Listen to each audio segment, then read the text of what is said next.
As they take a knee collectively, boos can be heard. You don't kneel in front of that national audience while the national anthem is playing, slapping in the face every veteran and cop and every patriotic American who believes that those colors mean something. Trump supporters divided over who should win the Senate race in Alabama. Big Luther's been making a big difference in Washington, D.C., and he's just getting started. I think Roy Moore is the guy that's going to represent Donald Trump and fight the establishment. 2 Israeli security officers and a border policeman shot to death in a suspected terror attack right outside of Jerusalem. President Trump unveils a new travel order indefinitely and almost entirely cutting off U.S. entry for citizens of several nations. The clock ticks down on what is likely the final Obamacare repeal push under current voting rules. If somebody doesn't fix Obamacare soon, the majority of counties in this country are going to be down to one provider.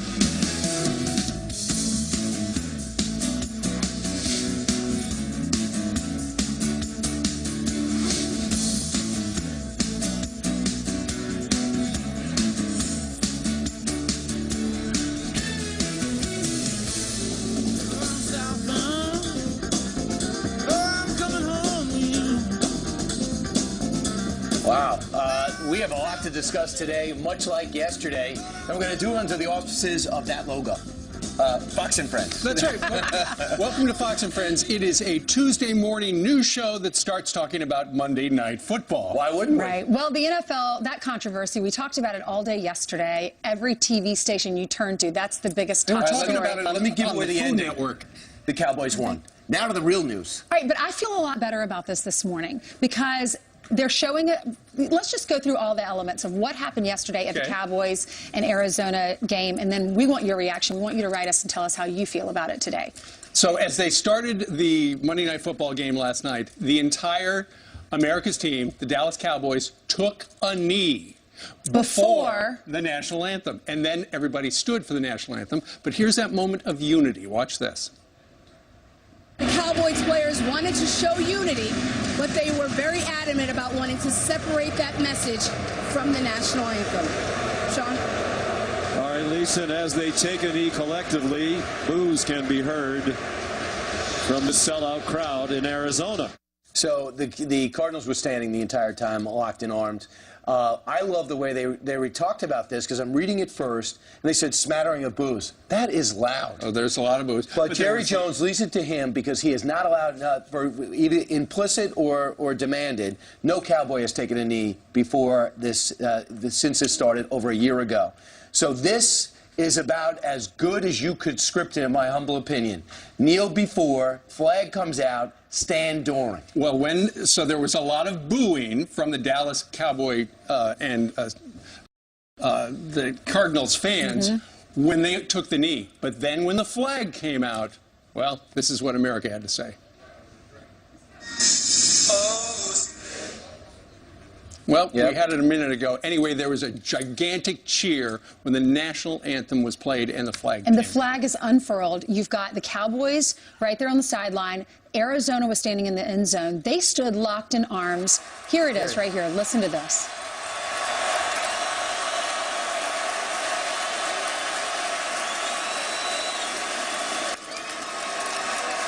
And that's what it looks like a second time. And guess what happened? The Cowboys team stood up when that happened. So they knelt down before, and Jerry Jones said it was because we wanted to be unified as a team. We did not want to be diminished by controversy. We wanted to show a message of equality. He, in fact, donated $1 million to Trump's campaign. And then when that flag was unfurled, both teams were standing. Right. So two other stories. There's so many different aspects to this. First off, weigh in on what the Cowboys did. Tell us what you think.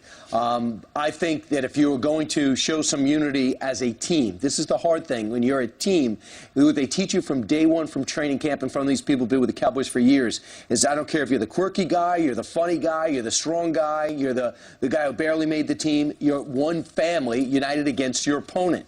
And when one person, when you have something like this so divisive, a coach's job is to find a way to keep the team humble and understand they got to go in the right direction. That's a true leader. So they have to lock arms to stay in sync and pull for each other. I don't care what your background, how you feel. However, standing during the national anthem, I think does a better job getting their message out. 100%. It takes patriotism out of it. So what is your message? Now I want to know. But when you disrespect the flag by not standing or the anthem by not acknowledging, that's when people go deaf to your issue. So that's better. That's better. I think everyone can be happy with that. If you want to protest, do it peacefully. We understand that's what they wanted to do with the Cowboys. Also, the Steelers. Yesterday we were talking about the guy Alejandro Villanueva who came out and stood at there he is, standing right outside of the tunnel. He told his team, I just wanted to see the flag. Didn't realize y'all were so far behind me. They were about 20 feet behind him in the tunnel. But as it turns out, he later came out and said, I felt like I threw my whole team under the bus because he was supposed to stand with the team captains, essentially at the front with the squad. But at the last second, he decided to do that. He poked his head out. Apparently, the team captains were still back in the tunnel, and he felt bad about that image. Ben Roethlisberger apparently was supposed to stand with him. One of the captains, right? The quarterback for the Steelers. And apparently what was going on, there was some chaos backstage, and there was a flag being brought through the tunnel or something like that. He couldn't go out. He said later, the idea was to be unified as a team when so much attention is paid to things dividing our country, but I wish we approached it differently. I personally don't believe the anthem is ever the time to make any type of protest. For me and many others on my team and around the league, it is a tribute to those who commit to serve and protect our country, current and past, especially the ones that made the ultimate sacrifice. What he said was he wished his team would have gone out and stood on the field, but apparently it was the decision of the coach. Steeler fans are extremely divided on this. You know, the Pittsburgh Penguins are Stanley Cup winners. They're going to the White House. So the Pittsburgh Steelers, next week, I think they're going to have to come up with a different plan. That one, they said, we don't want to involve in politics, so we stayed in the locker room. When you stayed in the locker room, you actually signed on to a point of view in this issue. The other thing to keep in mind, too, it's fundamentally this. They want to say the president's talking about race. They say they're not, and the players say they're not protesting against the country and the flag, disrespecting the flag and the country. I don't think either thing is possible. You can't try to get your message out by disrespecting the anthem and country and expect people to hear what you say next. And for the president to keep saying over and over again, this is not about race. I believe if the PGA was doing this, if the NHL, predominantly white league, was doing this, I think if tennis was doing this, especially internationally, the president would have the same problem. See, I believe in finding the silver lining. And for me this morning, I feel a lot better about this because it's these teams. You know, when you're on a team, you rely on each other. You're a family. And they're linking arms and they're saying, I don't care what color you are, what your religion is, what your background is. We are a team and we love one another and we're going to support one another. Although we love, and with that said, we love the American flag. We love this country. So we're going to stand for that. It's a win-win. I don't know how they get out of it. I don't know how they get out of it. Well, that's what I was about to say. Okay, so that's what they did on Monday Night Football. What are they going to do next weekend? We don't know. All we know is that ratings for football, for the most part, as we have discussed many times on this program, are down.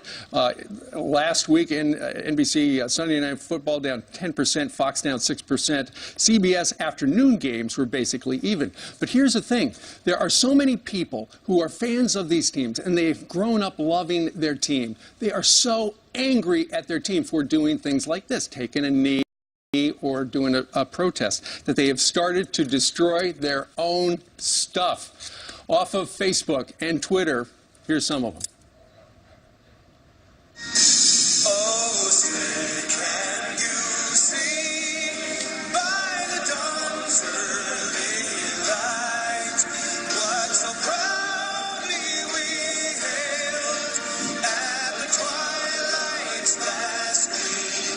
That is Arvin Gibbs, who says he was a Steelers fan since 1966. He says no more.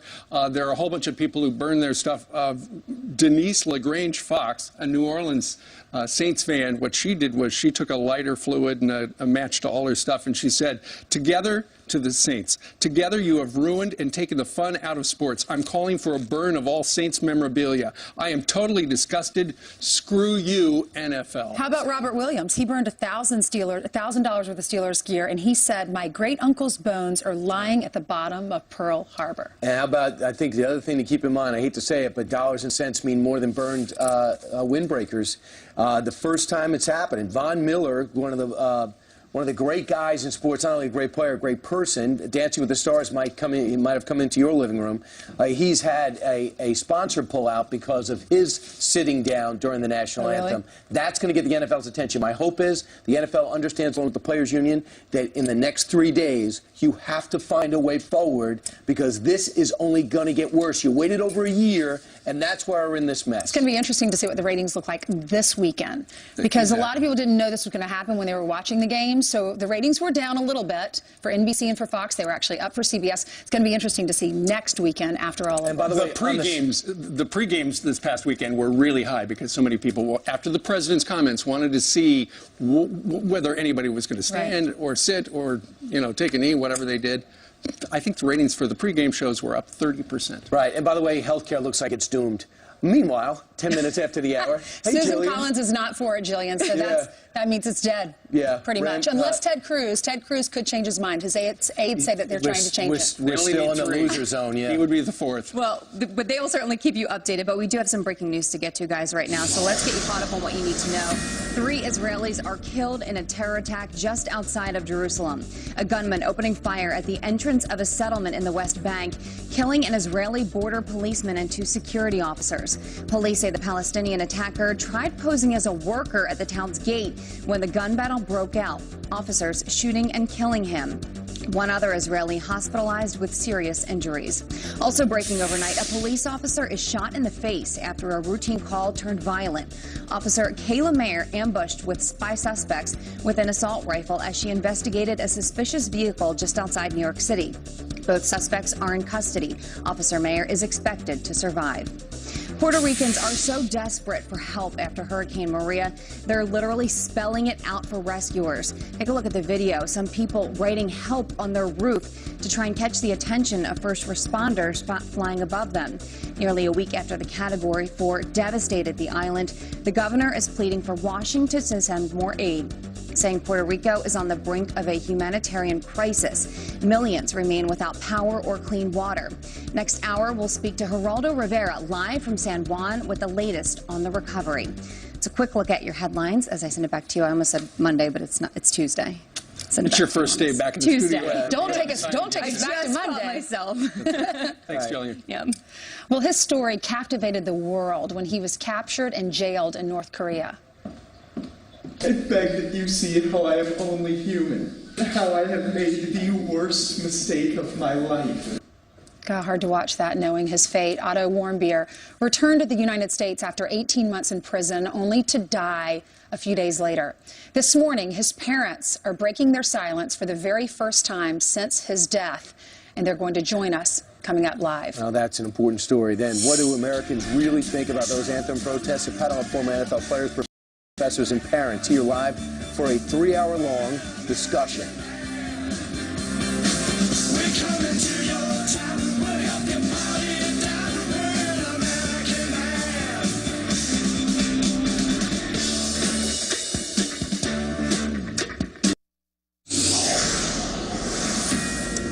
Fox News alert: North Korea claiming the United States has declared war on them. The rogue regime says it is willing to shoot down U.S. warplanes, even if they're in international airspace. So how should that be handled as a threat? Jeff Still is a former U.S. Navy SEAL. He's running as a Republican for the state Senate in Alabama. He joins us right now from Huntsville, Rocket City. Good morning to you, Jeff.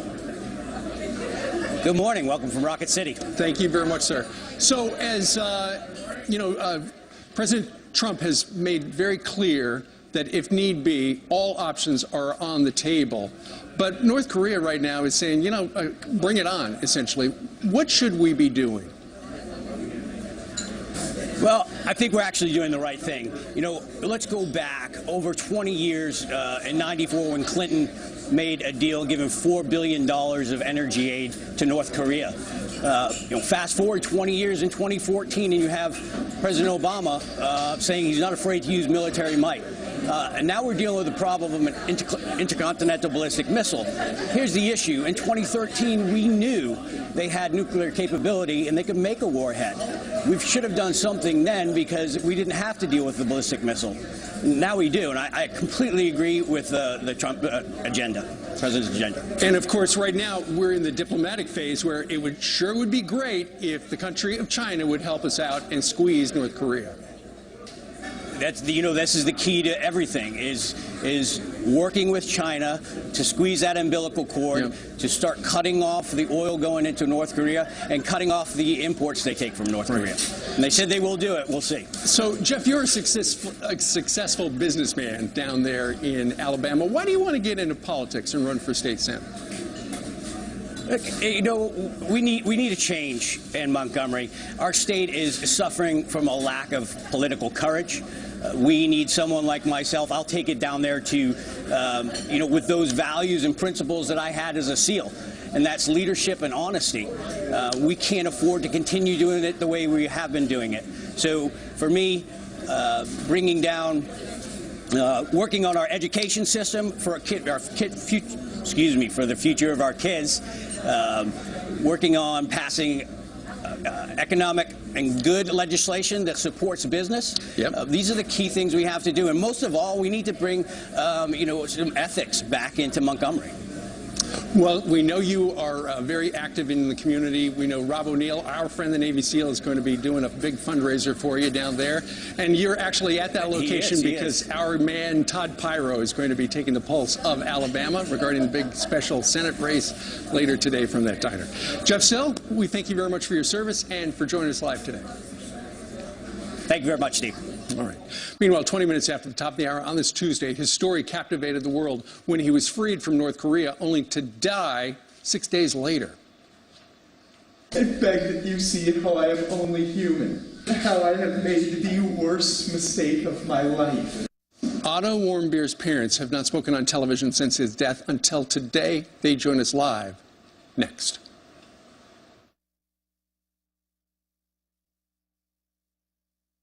"21-year-old American Otto Warmbier, a student at the University of Virginia, put on display for the media by the North Korean government. I have made the worst mistake of my life. Bless his heart, Otto was sentenced to 15 years of hard labor for apparently trying to take a propaganda poster from a hotel. That's not the image that I have of my son in my heart. We were told early on by the past administration that we were urged to keep quiet, and we accepted that. We'll be fine as a family as soon as you get home. Hang in there, Tiger Boy. You're coming home. The Department of State has secured the release of Otto Warmbier. We're also thankful to Rex Tillerson and to President Trump. They wanted Otto home. Otto's not in great shape right now, and he's been through a real tough time.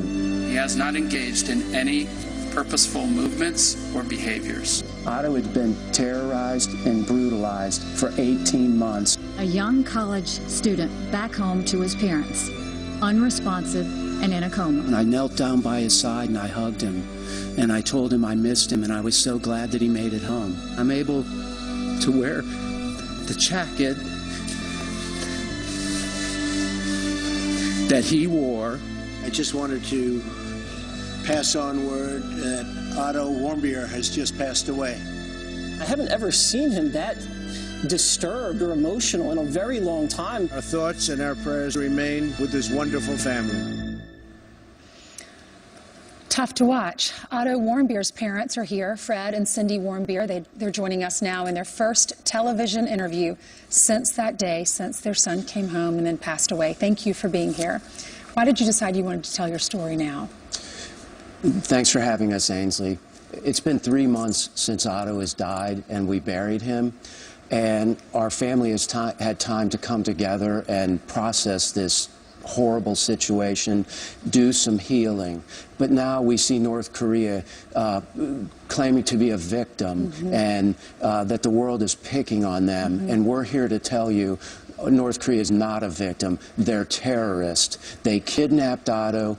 They tortured him. They intentionally injured him. They are not victims. They're terrorists. And we're here to tell the story of what it was like when we met Otto at the airport, or to share with you what it was like when we met Otto at the airport. Well, you said, we just want you home, Tiger Boy. And Cindy, you said, when you're home, We're going to be just fine. They sent him home in a coma, and 6 days later, he passes away. What was that like when you saw him for the first time after being gone, separated from him for a year and a half? Well, we thought he was in a coma, but you couldn't call it a coma. When I talked to Senator Portman that morning, he said Otto was on a plane coming home, and I asked him, is there brain damage? And he said, there's severe brain damage. So what we pictured, because we're optimists, was that Otto would be asleep and maybe in a medically induced coma, and then when our doctors here would work with him and he'd get the best care and love, that he would come out of it. And Fred's going to tell you what happened when we went on the plane. I'll describe to you what it was like for our family when we met Otto at the airport. We were in a waiting room with the medical team as the plane arrived. It was determined that the medical team would go on the plane before our family. They went on the plane. 5 minutes or so later, they came down and they said it was time for our family to go to the plane. It was myself, Cindy, Austin, and Greta. We walked over to the plane. The engines are still humming. They had just landed. We walked up the steps. When we got halfway up the steps, we heard this howling, involuntary, inhuman sound. We weren't really certain what it was. We climbed to the top of the steps, and we looked in, and Otto was on the stretcher across in the plane, and he was jerking violently, making these inhuman sounds. Cindy and Greta ran off the plane. Austin and I walked over to Otto. Otto had a shaved head. He had a feeding tube coming out of his nose. He was staring blankly into space, jerking violently. He was blind. He was deaf. As we looked at him and tried to comfort him, it looked like someone had taken a pair of pliers and rearranged his bottom teeth. Oh my gosh. Within 2 days of Otto being home, his fever spiked to 104 degrees. He had a large scar on his right foot. North Korea is not a victim. They're terrorists. They destroyed him. They purposely and intentionally injured Otto. As a parent, how do you get through that? How do you move on from this? Well, you know, we weren't prepared for what we had. And then when we saw Otto the way he was, we loved him, we're proud of him, but no mother, no parent should ever have gone through what we went through. And the fact that Otto was alone all that time with no one to comfort him is inexcusable. And whatever happened, I mean, why would you do this? This is not... Why do you think they sent him home? He was going to die. How can you question what a terrorist country does? True. They're terrorists. This is what they do. They kidnapped Otto. They tortured him. For allegedly trying to steal a propaganda sign. He's 21 years old, University of Virginia, one of the toughest schools to get into. He's a bright kid. So what is your message for this administration? I know the past administration, you said they told you to stay silent. You credited President Trump and his administration for bringing your son home. What message do you have for him now as we are dealing with this awful, evil dictator, Kim Jong-un? Absolutely.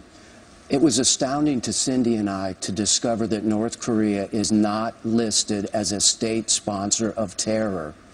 We owe it to the world to list North Korea as a state sponsor of terror. How are your other children doing, Austin and Greta? Amazing. Yeah.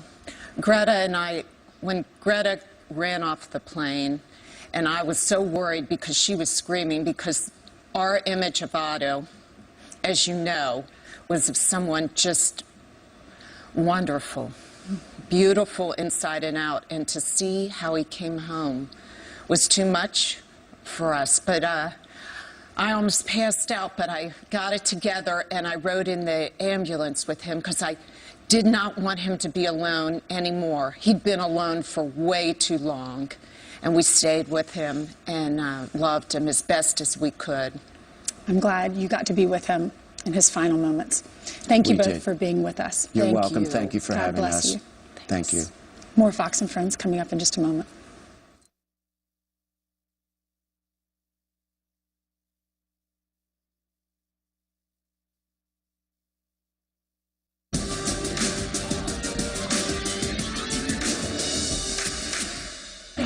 Players wanted to show unity, but they were very adamant about wanting to separate that message from the national anthem. Sean? All right, Lisa, and as they take a knee collectively, boos can be heard from this sellout crowd in Arizona. Wow, that was not a smattering, by the way, and that was the Cowboys last night after a weekend that saw more than 200 NFL players kneeling for protesting the national anthem. Now, Sunday Night Football saw its lowest ratings in more than a decade. Listen, football's high, but they're off about 8 to 10%. And the debate over patriotism and politics seems to be dividing the country, and that's why we're here. We have a great panel of our parents, business owners, former athletes, and professors together to hash this thing out, unscripted and from the heart. We're going to focus on all 3 hours. We'll do one of these segments, and we're going to focus on 4 people at a time. So don't get worried if you don't say anything now. We're going to get to you soon.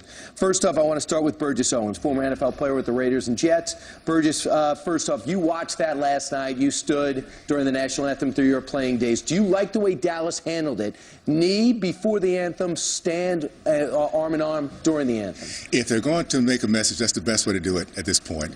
At the end of the day, it's all about the flag. It's all about hope in our country, and that's what the flag is always represented. So whatever they can do not to disrespect the flag, then and still get the message out, then I'm okay with. Emily, you heard there was more than a smattering of boos.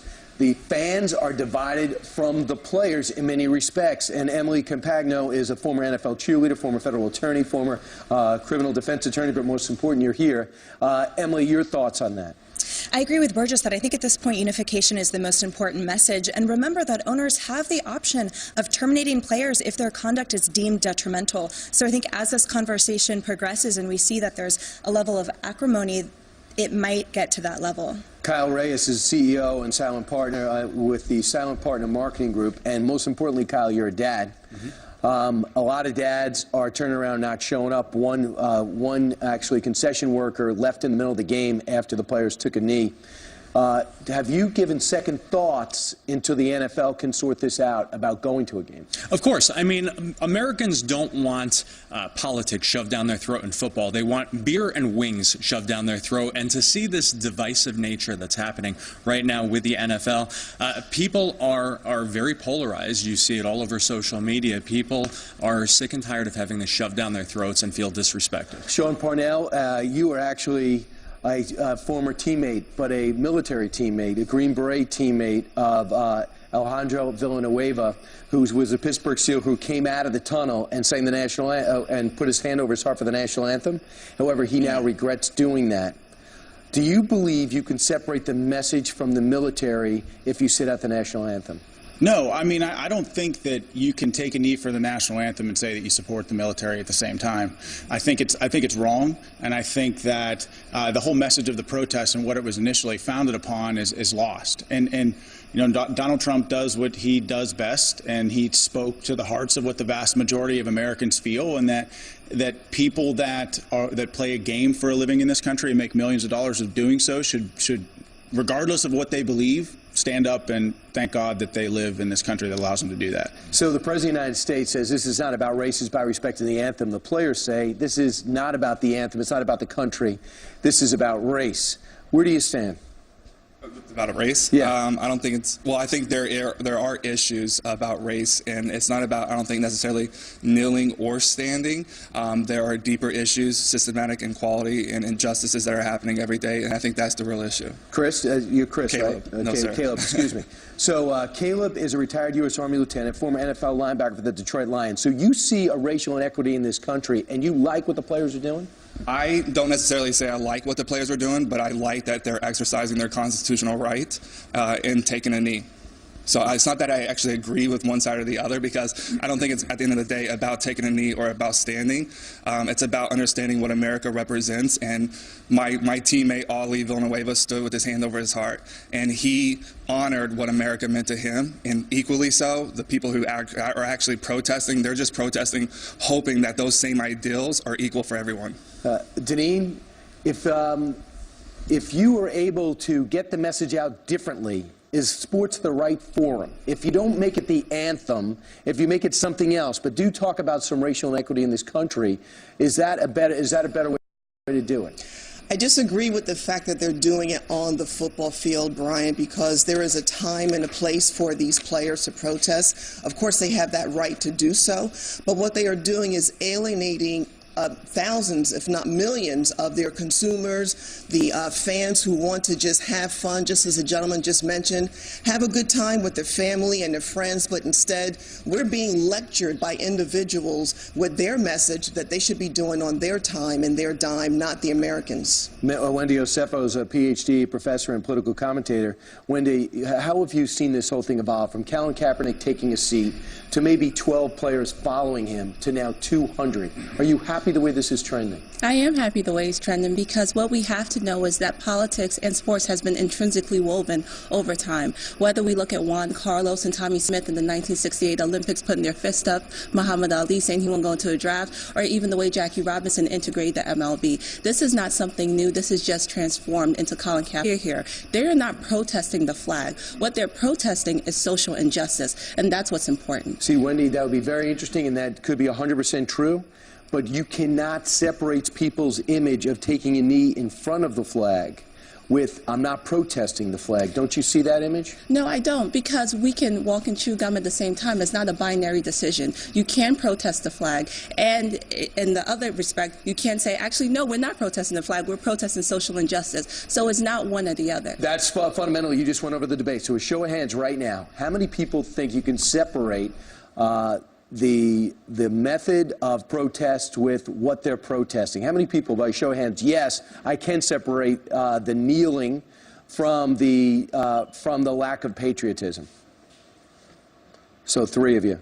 How many can't? How many would be? How many, show of hands, think there is a racial issue in this country and needs to be addressed? Everybody.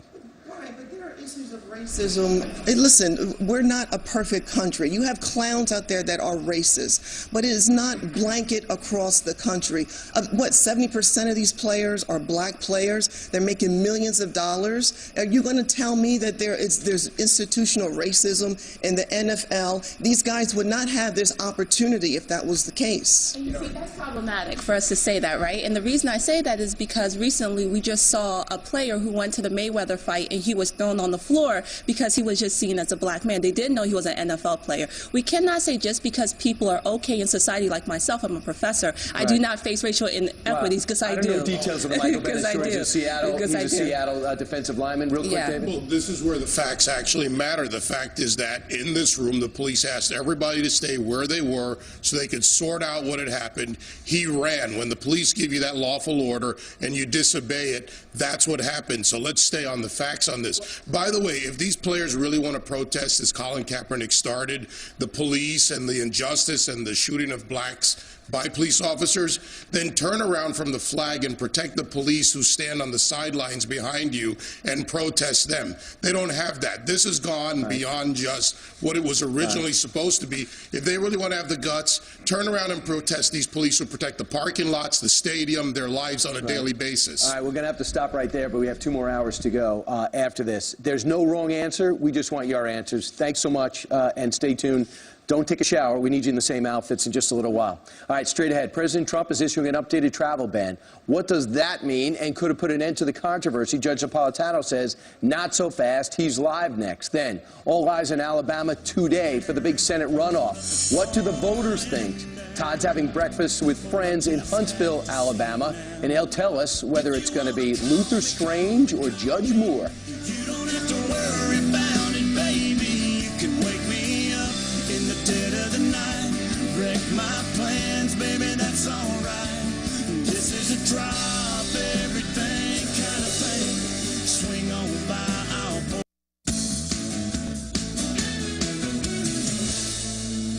President Trump expanding the travel restrictions in his border order. The ban now covers these 8 countries, including North Korea, in a move the president says is to protect Americans. The new order prompting the U.S. Supreme Court to make some big changes to its calendar. Here to break it all down, Fox News senior judicial analyst Judge Andrew Napolitano. Morning. All right, you have been on this couch a number of times over the last 7 months or so talking about how you have felt the travel bans were constitutional, but the Supreme Court is changing its calendar. How so? Well, because the present ban, the one that is in place right now, which expires, depending upon how you count, today or Friday. I don't want to get into the weeds about the difference in the 3 days, but it's definitely expired by Friday, will no longer be in existence on October 10. What's October 10? That was the scheduled date for oral argument. So if the travel ban isn't in existence, then there's no dispute before the Supreme Court. There's no case. It's moot.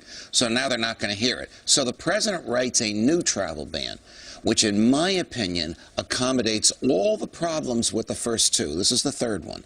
It addresses the issue of religion. It addresses the issue of bona fide family relationships. It gives reasons unique to each country why we have to have stricter controls in those countries. It basically takes all the judicial objections and all those cases that judges wrote against the first 2 and plugs them in. All right, so how do you make it better when it comes to religion and when it comes to the relationships? It establishes that if you have a bona fide relationship in the United States, a job offer, a university offer, or a blood or family relative, uncle, yes, then you are not subject to the ban. You still are scrutinized, you still are vetted, and they can do the extreme vetting on you, but there's no absolute block. In terms of religion, there are now 2 countries in there that are not Muslim. There's Venezuela, which is predominantly Catholic, and there's North Korea, which is predominantly nothing in terms of religion. The ACLU and those folks will say this is just a mask. It's still a Muslim ban. But it is so well written to address all the problems the other 2 bans had. Why didn't they have this guy write those 2? Good question. Good question. Will it stop these appellate courts who have a political agenda from weighing in? No, it won't, Brian. I'm sorry to say this kicks in about 2 weeks, and I'm willing to bet that some judge will enjoin it before it even kicks in. Under the Constitution, the president and the president alone sets foreign policy. Under federal law, the Congress gives the president the authority to enforce these bans. I just don't see how judges can get involved in this on their own for their own political agenda. All right, perfect way to These are end, my Judge. former colleagues, Brian. I love the way the judge ends his segment. That's all we need, okay? We'll get a clapboard next time. Thanks, Judge. Thank you. All right, 49 minutes after the hour. Coming up in the next hour, a great 2 hours to go. Laura Ingram's going to be joining us along with the legendary coach Lou Holtz and the guy who's running for Senate down in Alabama, Luther Strange. Today's the voting day down there. So what do the voters there think ahead of this runoff? Todd is having breakfast with friends in Huntsville. That's coming up. Have you ever felt a southern night?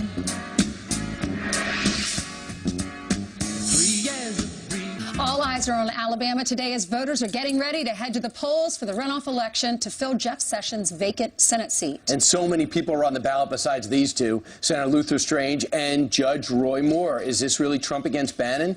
They're going head-to-head in this critical contest. So what do the voters down in Alabama think? Well, Todd Pyro is talking to him. He's at the Blue Plate Cafe in Huntsville, Alabama, Rocket City. Good morning to you, Todd. Good morning.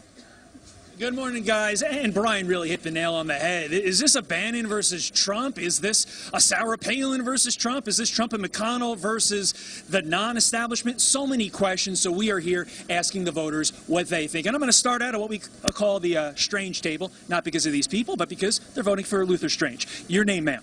Christy. And you said you are voting for Luther Strange because you like the president. Yes, that's right. And you said you're obviously a huge Trump voter. You worry that Roy Moore will go rogue like Mo Brooks and that he's not going to enact the agenda. What do you need for the president's agenda? Well, I need more people in Washington that's going to support President Trump and repeal and replace Obamacare. I need to send someone to Washington that's going to do that. Understood. Now I'm going to go over here to Colby. Colby is shipping off to the Army on Monday, and he says, I'm voting for Strange because that's what the president wants me to do. That's correct. Okay, now you say you're a little bit worried about Moore because you say he could be beaten by a Democrat. Explain that. Well, I've been hearing from a lot of people that if Strange becomes if Strange does what he's supposed to and runs like a good person, he will. You think that the president will get to do? The president will Strange will do what the president needs him to do. Basically. Understood. All righty. I'm going to go over here to our more voters. Paula and Larry. Paula, I love what you said earlier. You said you are voting for more, and even though you're a huge President Trump voter, you said everybody makes a mistake every now and again, including yourself. Explain that. Well, I have backed a loser or two in my lifetime of voting, but you know, you still have to try your best to figure it out. And I think that we've chosen more because he is not establishment. He hasn't been in Washington for years and years, and we're hoping that he can go in and actually help the president. Understood. All right, that's it from here. We got a lot more people to talk to, including one table that's so interesting. We're going to talk to them at the 7:30 hour or 6:30 hour. Just really interesting stuff here. We'll toss it on back to you guys in New York. All right, the very latest from the blue plate. Todd, thank you. Of course, there's now a difference between the two states. Fox News are now desperate pleas for help from Puerto Rico. Aldo Rivera is live in San Juan with the growing humanitarian crisis. And bet you were wondering what Hillary Clinton thought about the anthem protest. Well, she's weighed in, and guess what? She slams the president. I had no idea.